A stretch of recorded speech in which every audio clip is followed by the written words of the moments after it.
be wild, born to be wild. Not exactly going to remind anybody of John Kay and Steppenwolf, one of the underrated bands of all time. Why don't you come with me, little girl, on the magic carpet ride? Good morning, everybody. Wild weekend, super wildcard weekend in the National Football League comes to its conclusion yesterday. Doubleheaders Saturday, Sunday, and with the Buffalo-Pittsburgh game moved to Monday, I think that actually worked out to the benefit of the fans, having a couple of games on what was a national holiday for a lot of people. Martin Luther King Day, certainly worthy of celebration and recognition. I'm Jeff DeForest, along with Mike Lubie Lubitz, Defo and Lubie, as we're known commonly, and happy to be with you here on nofilter.net. And, of course, all of the other platforms that carry the program, Caffeine TV, and we're very thrilled that people are tuning in and enjoying the shows. There was a guy many years ago that I admired very much as a columnist. He was a sports editor of a newspaper, now defunct. Could you pretty much put that as a parenthetical after virtually every newspaper, Lubie? What newspaper isn't defunct? There's like 5. We're not talking defunct. We're talking defunct with a T. The now defunct L.A. Herald Examiner. You've probably seen this guy if you watch the Rocky movies. He was involved because he was out there in Los Angeles. Anytime they had one of those crazy scenes where there was a press conference in a sports-oriented movie, this guy would pop up. His name was Alan Malamud, and a very accomplished writer. He had a column called Notes on a Scorecard, which always stuck with me. It was one of those tidbit columns, and that's kind of how we're approaching the wildcard weekend here today, because there were so many things to allude to and different things to analyze, and yet we're going to try to capsulize it here on this edition of the morning briefing. We start with the game that was most important to the people here in the area that we originate from, and that is South Florida. And it was somewhat mystifying. Now, the conditions in Buffalo that caused the postponement, by the time they got around to Monday, and this is the thing about upstate New York. I went to Syracuse University. It could be 50 below one day, and the next day you're out there in a T-shirt and smearing all kinds of tanning lotions on your face. And it did seem like there was a dramatic turnaround. That was maybe one of the wise postponements of all time, that they pushed that game from Sunday, where you were looking at, what was it, 15, 20 inches of snow that were falling? Feet of snow or something, yeah. Like the actual entire stands were covered in ice. Which is not good. I mean, come on, you Buffalonians. Would you imagine what would it be like? You're a football player. You're down there trying to entertain people, and people are throwing these big chunks and blocks of ice down on the field as you're trying to make a catch. I mean, did you see that one play? Snowballs are bombarding the field. That was some ugliness. But we go back to Saturday, and one of the two games that was on the slate there, and that involved the Miami Dolphins and the Kansas City Chiefs. The Chiefs, certainly not the same team. They don't loom as imposing or threatening as they have in the past. I think Travis Kelce, again, we've said this a few times. Yep. Would you agree that he is testament, speaking of the Rocky movies that Alan Malamud appeared in? Women weaken legs. You think we'll see Taylor Swift at the Anchor Bar there, down on a couple of chicken wings? I kind of dig the Taylor Swift thing. I don't know. How do you feel about it? Do you think it's obnoxious that the NFL is trying to capitalize on it? There were some conspiracy theorists out there who speculated that the reason that they shifted this game to Peacock and shut out most of the nation in terms of watching Patrick Mahomes, is he the marquee name in the National Football League at this stage? And Travis Kelce is selling everything. I think I saw him in an ad for a feminine douche the other day. There was nothing that this guy, he's hawking getting vaccinations, for God's sake. I thought I saw him on that, and I shouldn't impugn the integrity of this ad because it's obviously a great cause. But one of the commercials that really bothers me is, have you seen that Cars for Kids commercial? Oh, the Cars. Oh, my God. Getting that song stuck in your head is worse than coming back from Disney World and your kids are in the back seat going, it's a small world after all. Shut up, kids. We're never going again.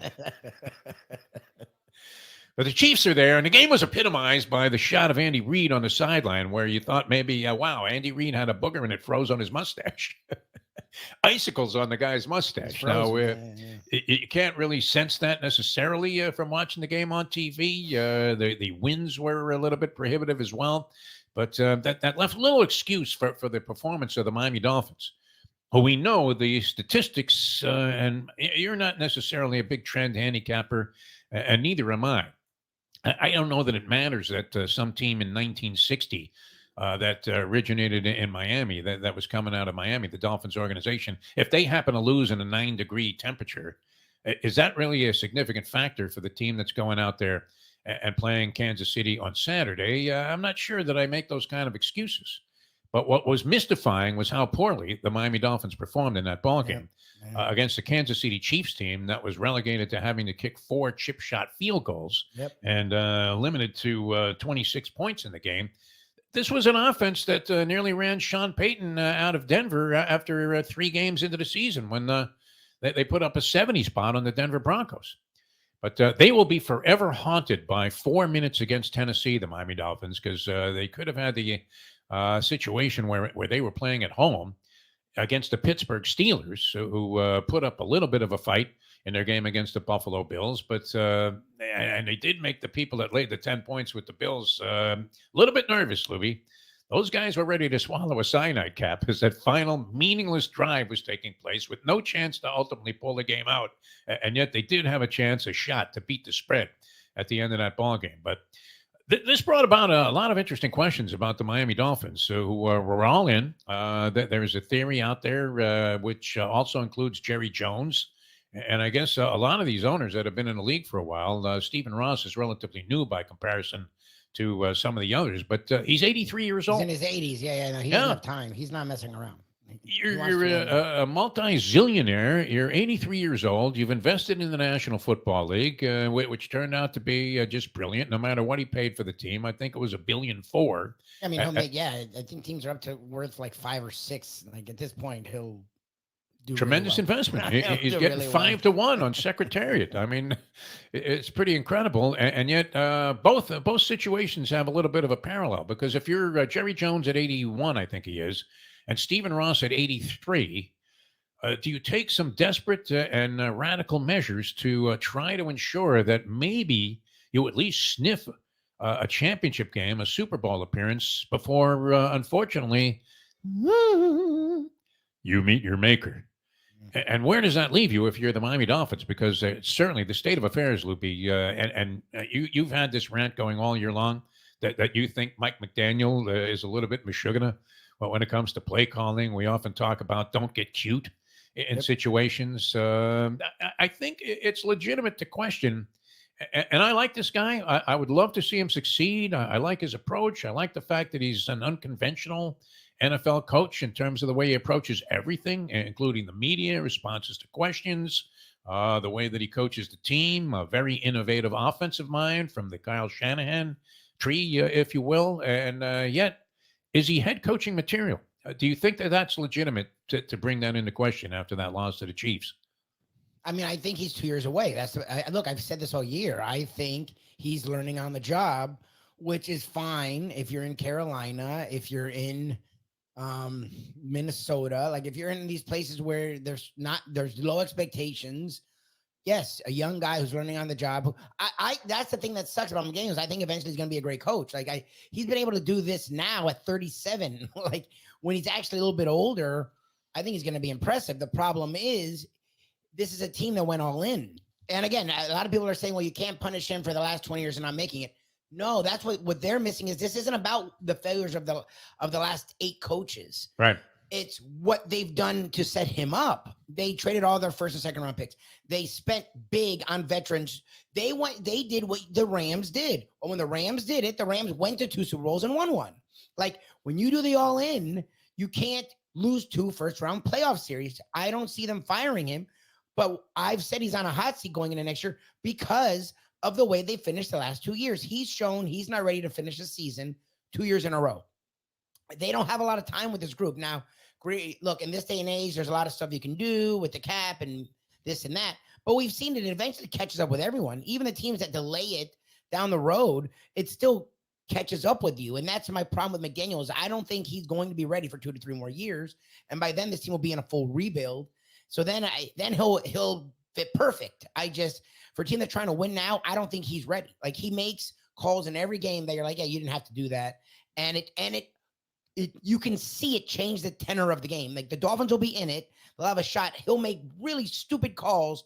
And from that point on, the other team rises and the Dolphins fall. So it's hard for me to not blame him when it feels like he changes the game every game. I had to attend a lot of the kickoff luncheons during that particularly dark time for the Miami Dolphin franchise in the post-Shula Marino era. And I remember, they would have the, film the year in review that they would show to all of their salivating fans getting ready to sell them even more season tickets for the upcoming year, and would only show the favorable stuff. And there were some seasons where there were only like 2 or 3 plays, like during the Tony Sperano era. They would show you a couple of field goals and then go, okay, everybody, make sure you get your seats and get your money in early. And I think this year's film is going to be called 4 Minutes Against Tennessee, because when they lost that game to the Tennessee Titans in outrageous fashion in the final 4 minutes, blowing a 14-point lead, that really compromised their chances of doing anything in the postseason, including spinning them into Kansas City there, where it was 30 below with the wind chill factor, conditions that would be prohibitive and an impediment to virtually any team that was especially unaccustomed to that kind of spot. And it definitely compromised the Dolphins. Injuries hurt them a lot. You can make that not necessarily as an excuse. You could probably throw that in as a given. Still, doesn't justify the wimpish way in which they went out this year. And really a non-threatening effort there against the Kansas City Chiefs. Chiefs aren't what they were in the past. I don't know if they're going to be one and done. They have to go to Buffalo now. Buffalo red hot. That was probably as good a game early on as Buffalo has played, although that they still left Pittsburgh hanging around. And you have to give a lot of credit to Mike Tomlin for having that team motivated to play in that fashion. And while by the time they got to the final few minutes of the game, they were out of it, they did make everybody who had laid the 10 points with Buffalo, including me, consider taking that cyanide cap and maybe even leaving the country. You were right about this, Lubie. You said that it was going to be Flacco Schmacko. I don't know after if this I said Browns that. game. I think you're giving me credit for things I did not say. Well, I mean, there was a parallel there with Joe Flacco. He had a few good games. It was kind of like the Tommy DeVito story, which we were also right about. I facetiously was saying that Tommy DeVito, the Giants quarterback who came in and lit it up and was like a Jeremy Lin factor in New York City, it became a very popular national figure, ended up getting a bunch of endorsements, one of which was for, and this is great stuff, by the way. Do you ever use Rayo's spaghetti sauce? I've used it a couple times. It's great. It's really good. Freaking great. I mean, Yeah, it's like your Italian mother came in from Sicily to make you a big pot of gravy on a Sunday. Really good stuff. As close as you can come to feeling like you had something that was made very specially by a family member. And yet we were joking that DeVito is going to go from Rayo's to Ragu. And he has. He was dropped by Rayo's as an endorser. So that transpired, and a similar parallel there, I guess, with Joe Flacco, who reverted back to being the Joe Flacco that was out of the league, throwing a couple of pick sixes. There were people, wise guys, that thought the Browns had at least a reasonable chance to maybe make and or win the Super Bowl. They were 35-1 before the postseason, and you know what? Even if they were 1,000-1, it wouldn't have been enough based on their performance against a nice Cinderella story with the Houston Texans. The Texans, unfortunately, have the daunting task of going on the road now and facing the Ravens. And you have to ask yourself, even without playing, this is kind of like the Donald Trump victory in Iowa yesterday. Even without playing, how good do the Ravens look by comparison to everybody else that was in action over the weekend? So interesting story there. DeMeco Ryans, would he be the coach of the year, in your opinion? Should he garner consideration? They drafted number 2 overall last year. Yeah. C.J. Stroud, certainly rookie of the year, offensive player of the year. I don't know about that, but that kid just continued to, gather momentum in terms of his composure and looked razor sharp in this game. So I don't know what kind of chance you give Houston going on the road against the Ravens, but a very distinctive performance in their game against the Cleveland Browns. Would you have gone for the 4th and 14 if you were Sean McVay? 4 minutes to go in a ball game. Lions and the Rams. Lions are leading by 1 point. 4 minutes to go. You only have one timeout. If you had 3, then I will go ahead and punt the ball. With one timeout and a 2-minute warning, would you have given the ball back to the Lions and Jared Goff under those circumstances, trailing by 1, or just figured, hey, we're either going to make this play or we're going to lose the ball game anyway, and gone ahead and taken a shot on 4th and 14, which, by the way, on the previous play, they should have had a first down another catastrophic non-call by the officials who were their typical horrendous self all throughout the weekend. Would you have gone for that? I mean, it's hindsight, but I was thinking you got to go for it right here. I would not have given the ball back to I don't Detroit. like that it's 4th and 14. Like, that's a Yeah. little tougher to complete. But the Rams actually moved the ball pretty well all game, and Stafford looked good. And the Lions' defense isn't scary, so I would probably go for it because you don't know the way their defense wasn't a juggernaut. The Lions looked very comfortable on offense. I would have thought we're never getting this ball back. Let's go for it, just to give ourselves a chance to stay in this game. Yeah. The joke on social media about the Dallas game was that Bill Belichick would be coaching the second half of the Dallas Cowboys. We'll get into that a little bit tomorrow on the show, but where all of these coaches are going to end up, because there has never been more talent available and more illustrious talent available in terms of free agent coaches with so many jobs open. Does McCarthy get canned? You would have to think that is somewhat of a given. He got that ringing endorsement from Jerry Jones. I don't have any comment on that right now. I haven't given it a single second of thought. Sure looked like he was thinking about it when he turned his back on the field at halftime. Jerry and Steve.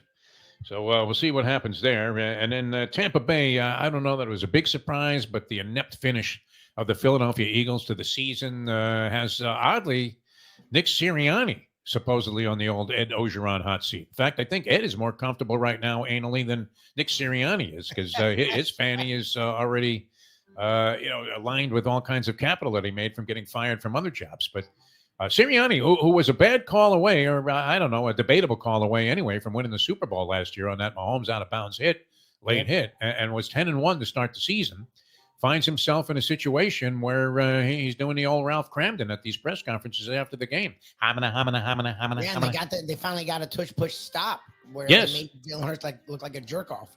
Exactly. I'm looking at that going, this isn't going to work. You took the point off the board here to run this. I loved it. Somebody is going to eventually put up a brick wall there. And I'm looking at the lineup and I'm thinking, unless they fake this, there's no way they're going to bring this into the end zone. Turned out to be a moot point because they get crushed like a grape anyway. So interesting weekend all the way around. We're going to have 4 more games on tap next weekend as we get to the next round of the postseason. So still a lot of fun, a lot of entertainment on tap from the NFL. Will Taylor Swift show up at the Anchor Bar and be chugging down chicken wings? She'll be at the game. I don't know if she'll be at the Anchor. I kind of like the Taylor Swift story. I don't mind all the. Do you buy it all into the conspiracy theory that the reason they put that game on Peacock was because young, uninitiated Swifties that could care less about the NFL would buy the service just so they could see more shots of their beloved talent? I kind of dig the fact that she's humble enough to go to these football games and get right into it. Not some superstar heir. Can you imagine if Barbara Streisand was dating a football player? You think she'd be arm in arm and singing songs in the family booth? I doubt it. So, she's kind of enhanced my enjoyment of football. And I'm not a huge Taylor Swift fan. I couldn't name you one of her songs. And yet they could have 100 shots of her in the booth celebrating any catch that Travis Kelce makes and scoring by the Kansas City Chiefs. And I'm okay with it. Although it does appear, once again, that the adage is true. Burgess Meredith was right, as Mick, the trainer of Rocky Balboa, when he said, "Women weaken legs." Either that or Kelce just, is at the point in time where he might want to consider retirement. He's not the same player. All right, one final note here on the announcing. Greg Olsen. I don't know how good Tom Brady's going to be next year, but I'm sure happy he's replacing Greg Olsen, who's a real good guy, a model citizen, but man, does he schlubber on. And guys that are always inventing new terminology. A guy throws a pass over a receiver's head, and he said, well, he had to elevate the football. What are we talking about here? A circus act? He threw it high. Threw it high. Just say that, Greg. It's okay. You think Brady will be any good? What do you think, real quick? He would be capable of it. I don't think he'll suck. I don't know how good he'll be. He's never been Mr. Media. We'll see. All right. Who do you like coming out of the first week? The 2 number 1 seeds? Oh, yeah. I mean, we'll do more picks as the week goes on, but I mean, we'll break down each game. I just think the Ravens and the Niners are going to sit there at the end. You were right about you had the Rams, right? Getting 3 points. I got them right on the spread. I really thought they'd win that game. They were in it the whole time. Good for the Lions for breaking their drought, but the Rams were a lot better than a lot of people gave them credit, and I was right about that game. Yes, I did have the Rams. You were right about that. We told you that the Dolphins would look like frozen smelts in their game. I mean, what's another fish that you would never eat? My mother was from Germany, and she used to like eating schmaltz herring. Any dish that starts with the word schmaltz, I'm not interested in. And neither are the Dolphins in cold weather. All right, for Mike Louie, it's a lot of fun being with you. So much to talk about here on the show today. Had a great time with you. I'm Jeff DeForest. Thanks for tuning in to NoFilter.net and Caffeine TV. We'll see you next time, the next edition of the Morning Briefing.